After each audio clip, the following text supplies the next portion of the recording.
নমস্কার অশোকদিনা বাবু, আমি সাংবাদিক জাহাঙ্গীর বাদশা বলছি। আজকে ময়নার বিজেপির যে নেতা ছিলেন চন্দন মণ্ডল, তিনি আজকে কলকাতায় কুণাল ঘোষের হাত ধরে তিনি বিজেপি হিসেবে তৃণমূলে যোগদান করলেন। এটা নিয়ে আপনার প্রতিক্রিয়া কি? ফার্স্ট অফ অল, এতে প্রতিক্রিয়ার কিছু নেই। দেখুন, একটা বিষয় যেটা হচ্ছে ক্লিয়ার, বহু বছর ধরে টিএমসির সাথে ওঠা বসা, ও সমস্ত প্রোগ্রাম, সমস্ত অফিসিয়াল প্রোগ্রাম, সেখানে টিএমসির পঞ্চায়েত সমিতির সভাপতি হোক কিংবা অঞ্চলের ব্লকের কনভেনার হোক টিএমসির, কিংবা ওখানকার পঞ্চায়েত সমিতির যে মেম্বার হোক এবং পঞ্চায়েত হোক, টিএমসির দের সাথেই ওঠা বসা ছিল বহুদিন ধরে। 2018 সালে 19 সালে যখন বিজেপি 18টা এমপি জিতেছিল পশ্চিমবাংলায়, আগে বামফ্রন্ট করতো, এই নয় কি বিজেপি উনি দীর্ঘ 15 বছর 20 বছর ধরে করছে, সেরকম নয়।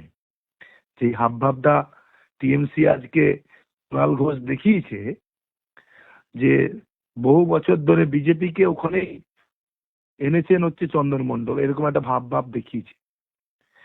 যে উত্তর হচ্ছে এটাই, 2019 সালে 18টা এমপি জেতার পর 2019-এর এন্ডে কিংবা 20 সালের শুরুতে চন্দন মণ্ডল সিপিএম ছেড়ে বিজেপিতে যোগদান করে ভেবেছিল বিজেপি সরকারে আসবে 21 সালে, টিকিটটা নেব। আচ্ছা, বিভিন্ন লোককে পয়সা দিয়ে, মদ ফদ খাইয়ে, খাবার ফাওয়ার খাইয়ে, রেস্টুরেন্টে খাইয়ে টিকিট নেওয়ার জন্য খুব চেষ্টা করেছিল 2021 সালে। যখন আমি 2021 সালে আমি ভারতীয় জনতা পার্টি জয়েন করি, আমাকে যখন টিকিট দেয় তখন আমি জানতে পারি চন্দন মণ্ডল কে। আচ্ছা আচ্ছা। তার আগে আমি জানতামও না। চতুর্দিকে উনি এমএলএ হবে বলে ব্যানার নিজের থেকে পয়সা খরচা করে টাঙিয়েও ফেলেছিল, অলমোস্ট দেওয়াল লিখেও ফেলেছিল। তো যাই হোক, টিকিট আমি পেয়েছিলাম এবং আমাকে পরাজয় করানোর জন্য অনেকটা ভূমিকা পালন করেছিল, কিন্তু পারেনি।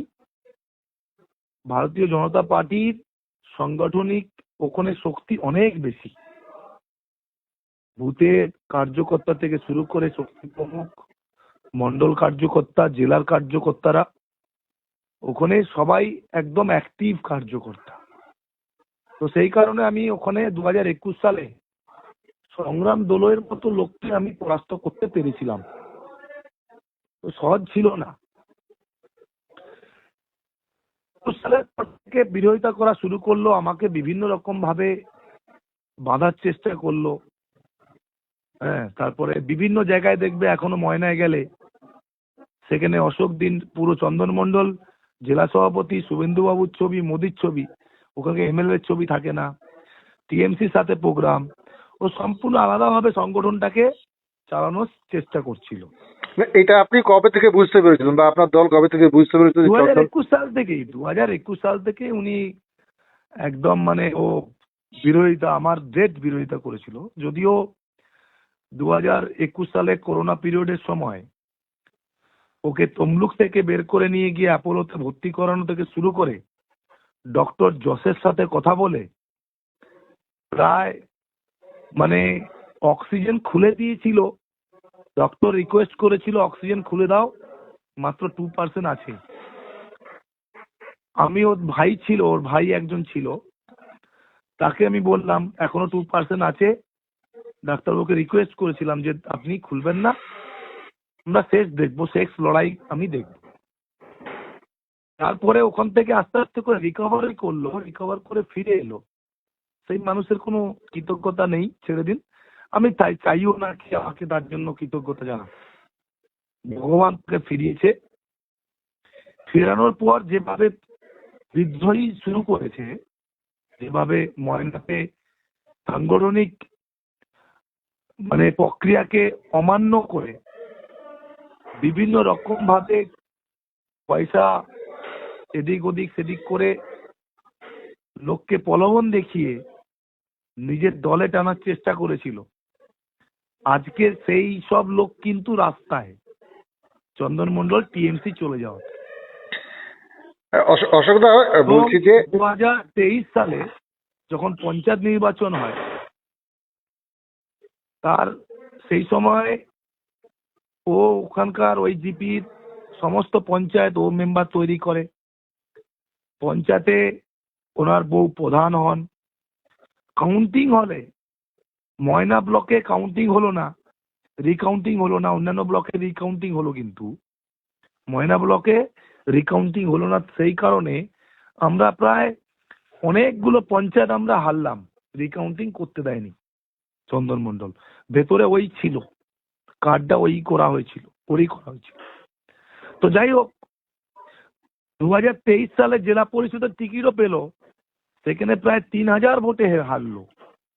এত দাপটে নেতা ময়না বিধানসভায় পরিচালনা করছে বিজেপির প্রমুখ নিজেকে মনে করে, অথচ জেলা পরিষদে 3000 ভোটে হারে।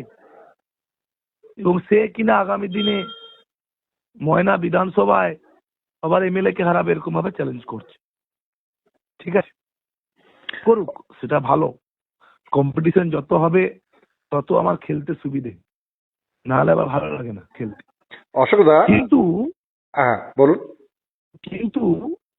2024 সালে এমপি ইলেকশনে যাতে ময়না লিড না করতে পারে, যাতে অশোক দিনরা না আসে, বিভিন্ন রকমের পিকেট টিমের সাথে বসে ফন্দি কাটা থেকে শুরু করে কর্মীদেরকে বসিয়ে দেওয়ার চেষ্টা, প্লাস ভরা সভাতে নিজে অভিজিৎ গঙ্গোপাধ্যায়কে বলেছিল 2 লক্ষ ভোটে হারাবো হারাবো হারাবো হারাবো, মুখ থেকে বেরিয়ে গিয়েছিল।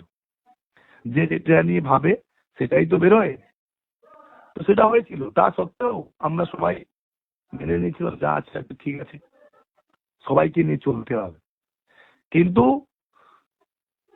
তার যেরকম ইচ্ছে, এবারে ভারতীয় জনতা পার্টি কে কাকে টিকিট দেবে সেটা তো বলা যায় না। অশোকদিনটাকে এখান থেকে সরানোর জন্য প্রচুরভাবে আবেদন নিবেদন বহুত বড় বড় নেতার কাছেও গিয়েছিল। আমার কাছে একটাই প্রশ্ন, একটাই, পার্টি যাকে টিকিট দেবে এমএলএ হওয়ার ইচ্ছে আমার বুথ সভাপতিরও হতে পারে, আমার কোনো আপত্তি নেই। বাট যেদিন সে টিকিট পাবে আমি সেই ব্যক্তি হয়ে আমি, এটা আমার কমিটমেন্ট।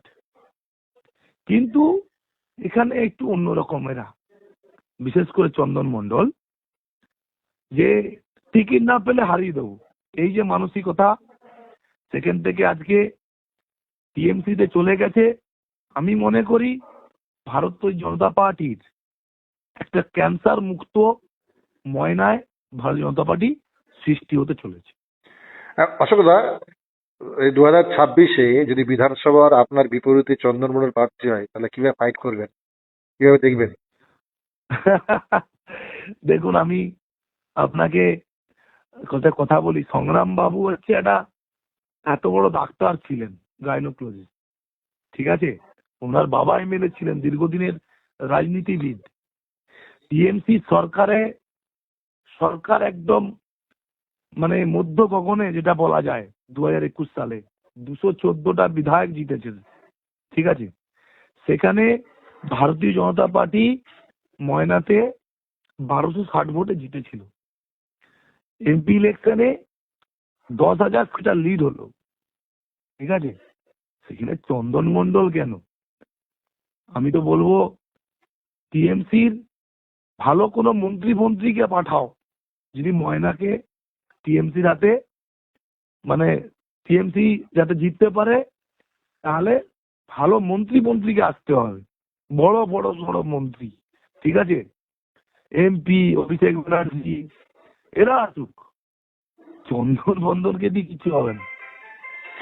আচ্ছা, কিচ্ছু হবে না, আমি তো আপনাকে বলে দিলাম। অশোকবাবু, আরেকটা পার্টি আজকে চন্দন মণ্ডলের সাথে যারা ঘুরতো, আজকে তারাই ওর এগেনস্টে আজকে রাস্তায় নেমেছে। টিএমসি কে পছন্দ করে না, শুধু ময়না নয়, পূর্ব মেদিনীপুর জেলায় কেউই টিএমসি কে পছন্দ করে না। অসুবিধা একটা প্রশ্ন হচ্ছে, এই যে আপনাদের যেহেতু বাচ্চা এবং গজিনার শক্ত ঘাঁটি, এই চন্দন মণ্ডল তৃণমূলে চলে যাওয়াতে তাতে কি বাচ্চা এবং এই যে গজিনা এই দুটো কি কোনো প্রভাব পড়বে?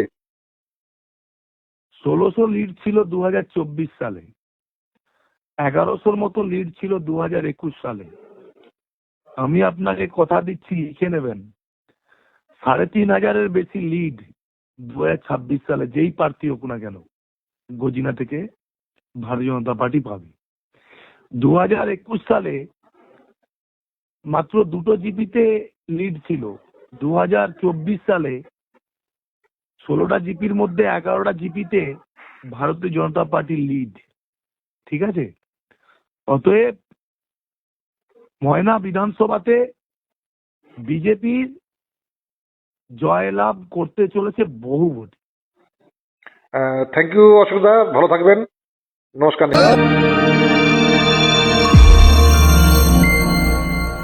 আপনারা দেখছেন জেবি লাইভ নিউজ, সব খবর সবার আগে। এর পথে কখনো কি সিদ্ধান্ত নিতে গিয়ে দ্বিধায় পড়েছেন?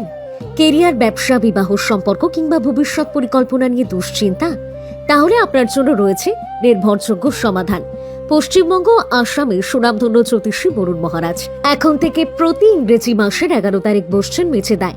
অভিজ্ঞতা, বিশ্বাস এবং নির্ভুল বিশ্লেষণের মাধ্যমে আপনার সমস্যার বাস্তবসম্মত দিশা দেখাবেন তিনি।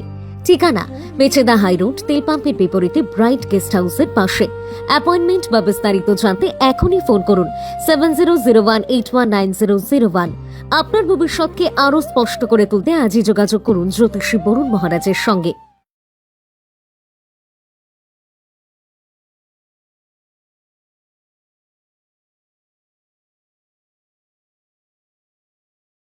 বন্ধ্যাত্ব কোনো অভিশাপ নয়, এটি চিকিৎসার মাধ্যমে নিরাময় সম্ভব। পূর্ব মেদিনীপুরের সর্বপ্রথম টেস্ট টিউব বেবি সেন্টার এখন তমলুকে। যোগাযোগের ঠিকানা উত্তরণ ইনফার্টিলিটি ক্লিনিক প্রাইভেট লিমিটেড, ওদুম বসান, আদি মোহিনী মোহন কাঞ্জিলারের পাশের গলিতে। যোগাযোগ 9679225556 এই নম্বরে।